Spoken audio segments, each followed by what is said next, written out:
Okay, so y'all had a bunch of cool questions. I'm going to go ahead and answer some of those. Sorry about the wait. I've been pretty busy last couple weeks, but here we go.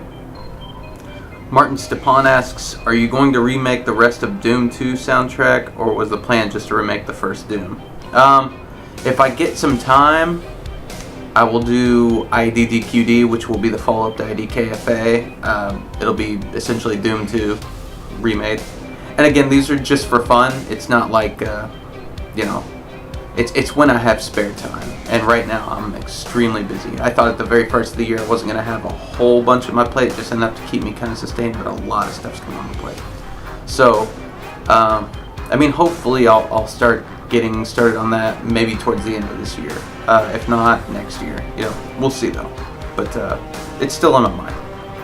The T-World's Freak asks, do you have a favorite retro FPS? Mine is Blood from 1997. It's hard, man. I go back and forth. I really enjoyed Unreal Tournament a whole lot.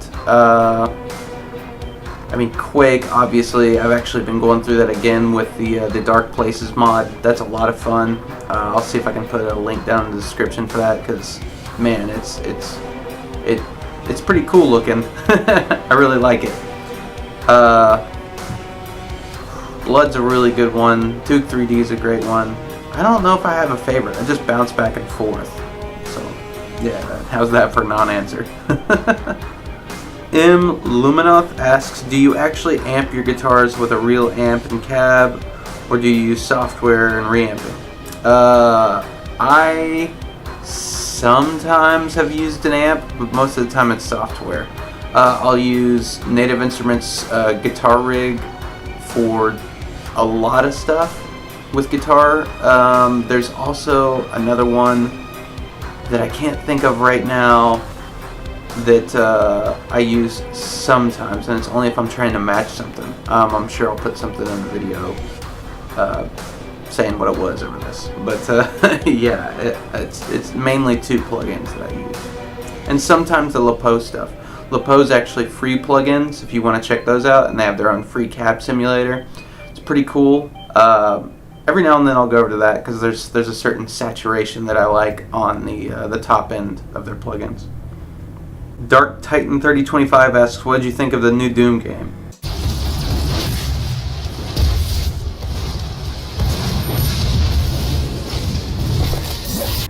It's fucking badass. Okimond asks, and I'm only going to pick one of these, it says, what's your agenda for this year? My agenda is to hopefully get the soundtrack for Dusk out, which I think will just go alongside with it if everything pans out, and hopefully show you guys something else, maybe reveal something else later this year, but I don't know, we'll see. Toilet Wine, you're on Twitter all the time. Yes, which soundtrack challenged you to step outside of your comfort zone the most in relation to your style and influences? Probably Rad Rogers. I'd never tried to build electronic music before ever, and listening to stuff like Comtrues and Carpenter Brut and Laserhawk, which Dave Autry got me into a lot of that. It really took me out of my element, but I really liked what they were doing. It was interesting. It was a whole new genre that I wasn't really familiar with, and I started understanding why people like it. And going into that, I was like, well, I've never done this before. Okay, well, these are some artists that people really like. So what are they doing that's cool? I kind of figured that out with some of the instruments they were using, some of the software they were using, and then just kind of was like, okay, now how do I just kind of do this in an original form? And just kind of took it from there. But yeah, it was literally from scratch. Everything, I had no previous experience with it, so that was definitely stepping outside of my comfort zone. Rad Rogers was extremely challenging. Ricardo Mello asks, what drum samples do you use? It's a lot of different things.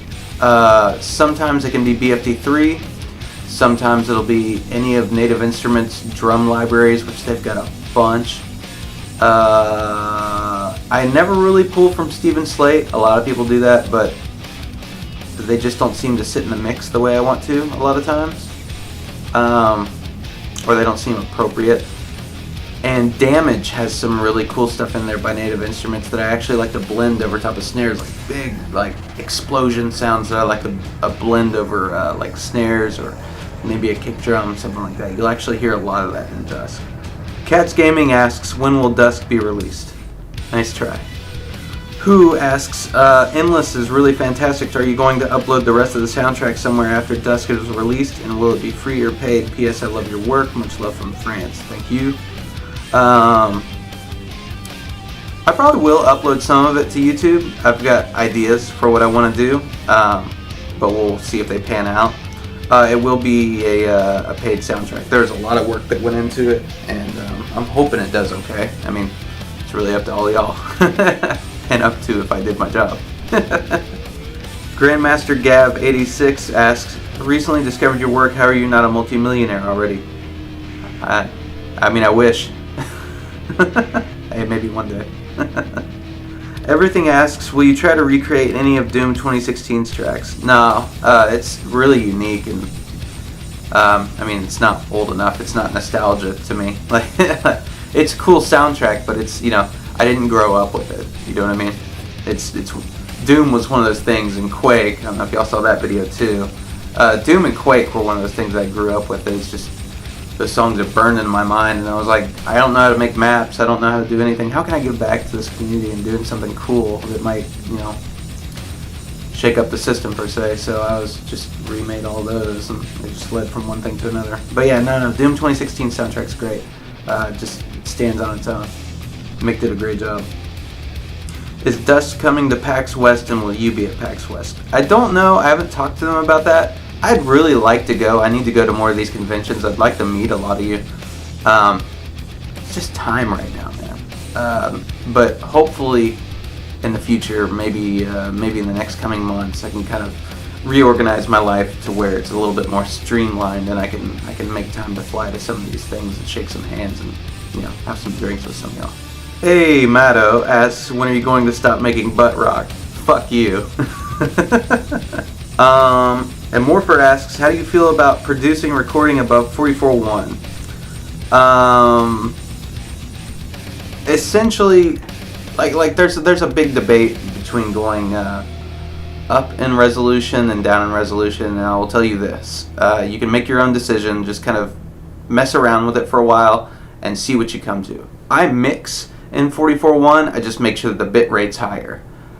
Because everything comes back down to 44.1 anyways when it's going in an engine, or if it's being released as a digital release, or if we're putting it to a CD, it has to go to 44.1. So generally I just mix in 44.1, and if I can get the mix to sound good there, I know it just translates automatically. I don't have to worry about even and odd numbers bouncing down on the low end side of it whenever it's mixing down. So, you know, it's a really, really complex thing that I don't understand a lot of, but I do understand where the dynamic range comes into play with a higher resolution. But mess around, see what you like. I enjoy just mixing in 44.1. Some guy on the computer asks, on average, how long does it take you to make one song? Depends. Sometimes, every now and then, I can just do it in a 4 to 5 hour period and it's done. It's really rare. Normally it's about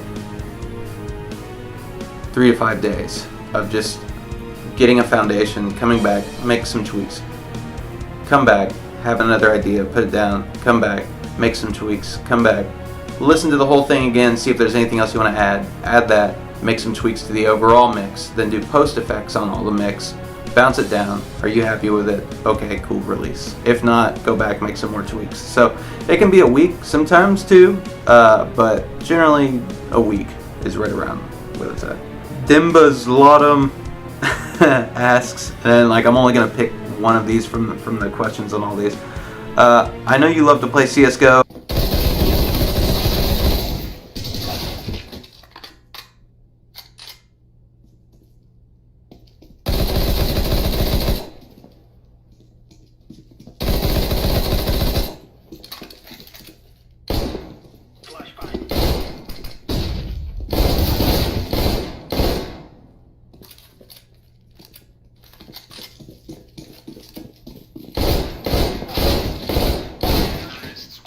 Any chances on making your own music pack for it? I'd like to buy one if you'll make one. I've heard a lot of people ask that. Maybe I'll look into that, because that's been actually brought up to me quite a few times. So that's something I'm going to look into after this. I know I may have said that last time, but I'm legitimately curious, because I play a lot of CSGO and I see that all the time, and people selling music packs on there. So, and thank you for being a long-time fan and coming back to this QA. Appreciate it. Boopity Doopity asks, favorite music you've made? It's not really a favorite. It's all, well, most of it's pretty different. There's a special place in my heart for the Rise of the Triad soundtrack, just because that's where everything started. So I guess if I were to pick one, I'd probably pick that entire mess of music. Bill Nye asks, if Bombshell ever receives a sequel, are you going to be composing the soundtrack for it again? Fucking better be. No, I don't know. Things go crazy in this industry, and just different people get different jobs, different people get hired into different positions just because studios want to mix things up. But I probably will. Here comes the cat. Yeah. I would think that I would, but that's not up to me. And I understand when it comes down to business, but I don't think there's anything in the works as far as I know of right now. So that's way down the road. Chris Collins asks, when working on such a creative and dynamic medium with inspiration soaked in red, what was the worst habit you had to kick before fully investing in yourself? Jeez. Being afraid to fail. You gotta learn to just not give a shit about what other people think and just do what you want to do. Whenever you start trying to please everybody else, it just becomes throwaway content. You're not happy with it at any given time. You can pretend that you are and try to convince yourself, but you just never end up with what you want. That and some bad habits here and there, just like figuring out how to rename file sessions was a nightmare for me, or just like reorganizing them. That was a bad one, and like my hard drive is just a clusterfuck right now of sessions that I need to go back and rename and move them all so they're all organized, because holy shit. But yeah. Carl Wilspang asks, when did you start your music career and how old were you? I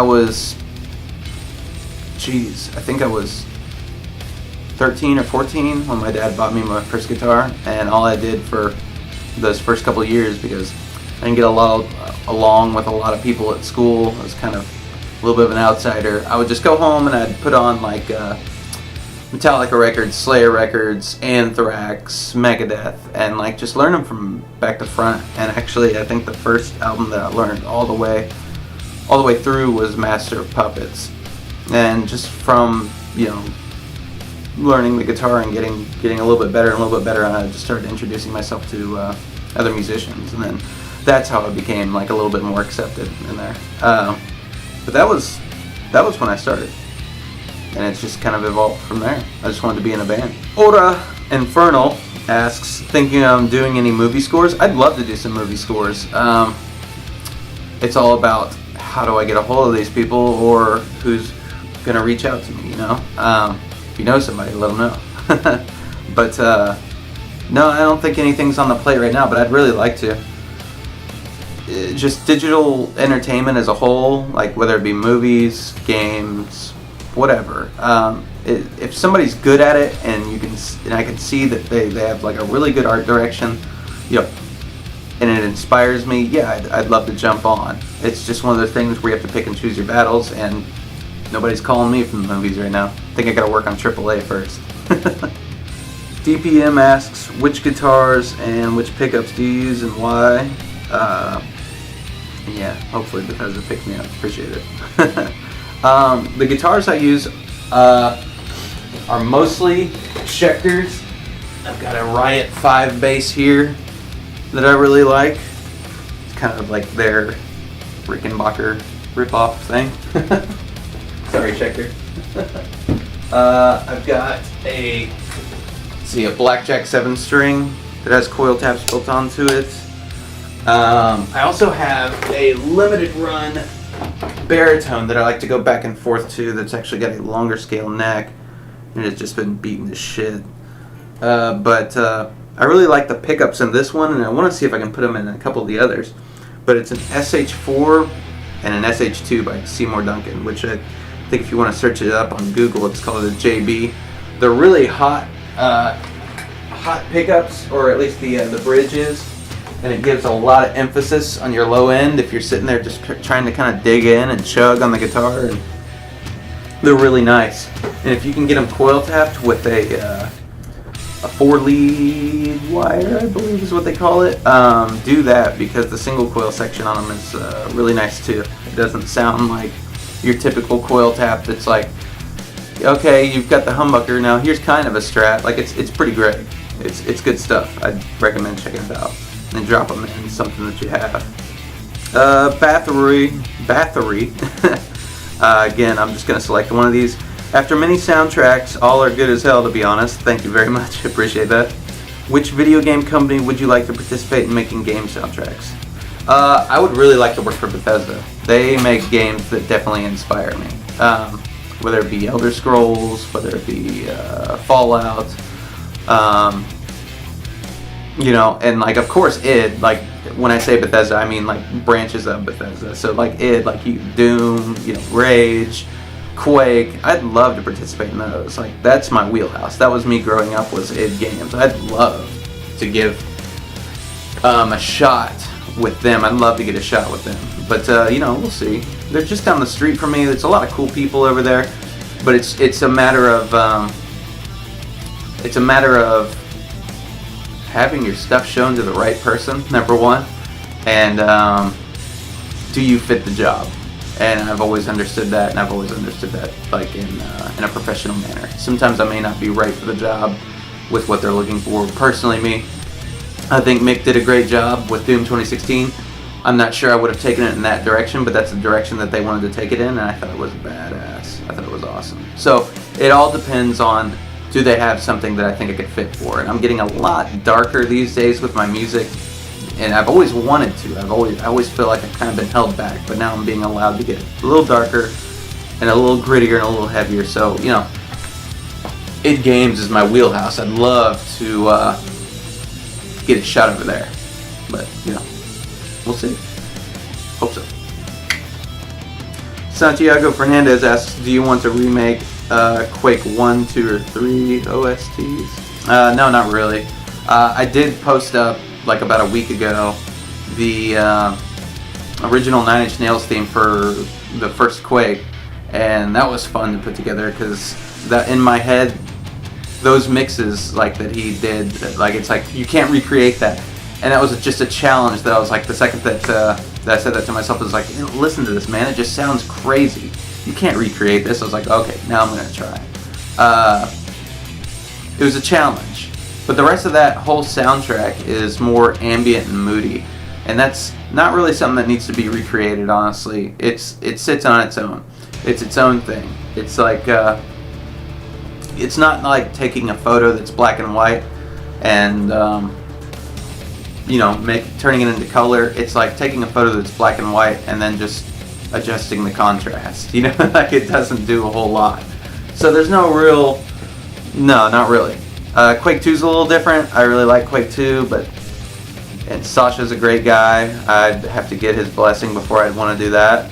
But I'm just not super interested in the remake stuff right now. Let's see what happens after Dusk and the next title, and then we'll talk. IDHLEB asks, are you going to remake Duke 3D OST? No, probably not. I like Duke's soundtrack. I thought it was cool. Thought it was great. But I mean, like, unless Gearbox wanted to get a hold of me or something, then, you know, we could work something out. But I'm not super interested in just putting those kind of man hours into that. My name Jeff, LOL. Nice name. Asks, what are your Dusk? What are your Dusk soundtrack inspirations? Anything that gets my head into a uncomfortable place. The first 3 Nine Inch Nails records are definitely big inspirations. Gosh, Quake's a good one. Blood's a good one. I mean, Doom is too, of course. But as far as tone and atmosphere, yeah,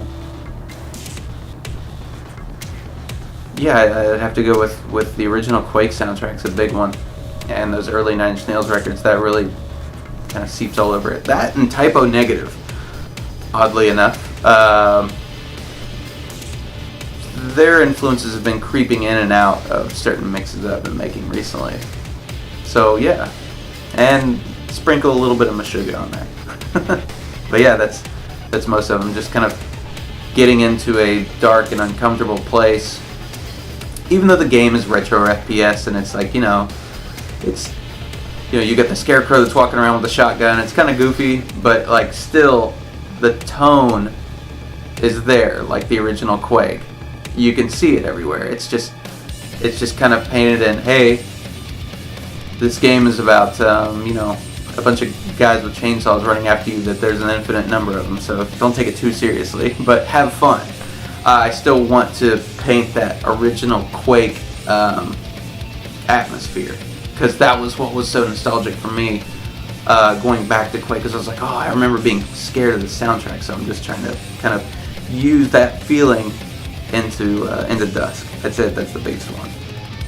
JG Rusks asks, okay, first question, bro, why are you almost whispering in that last video? It was like 2 a.m., my girlfriend was asleep in the next room, so do not ever wake up your girlfriend if she doesn't get enough sleep, because you will be murdered. That's why. The Train 59 asks, if I wanted to start learning to play electric guitar, then what are your suggestions on how to start? YouTube. You can do everything on YouTube these days. YouTube. Just look up lessons videos on YouTube. I'm sure you will find something that you are comfortable with. As far as a good beginner guitar to start with, I'd say, depending on if you want to start with acoustic or electric, if you start with acoustic, you'll build up your hand strength a little bit more, so that way when you move to electric, it'll be a little bit easier to run around on the fretboard. But if you want to start with electric, I would say that Schecter's a great place to start as far as electric guitars. They've got stuff that's completely affordable under like $200 if you wanted to start there, and they've got stuff that's up to $1,000 if that's what you want to drop on it. But yeah, YouTube. Definitely stay with YouTube. There's plenty of stuff out there. I still go back to it when I'm like, how do I play this? Head On Official asks, no questions. Just wanted to say I love your work. Keep it rolling. Thank you. Much appreciated. Alright, I think that's I think that about wraps it up. Just gathered a handful of questions from that. I'll try and do another one of these maybe in a year or so. But I appreciate everybody participating in this. Many thanks. And follow me on Twitter. I mean, obviously subscribe if you'd like to on here. I'll keep uploading stuff here, and if you want to, you can add me on Facebook as well. But I'll be having more stuff with Dusk and another unannounced game. It's gonna be bad. Later this year. So I hope to see everybody at QuakeCon in a little while. If you're going there, stop me and shake my hand, introduce yourself, and we'll just hang out for a second. But cool. Thanks for participating, and we'll see y'all later. Peace.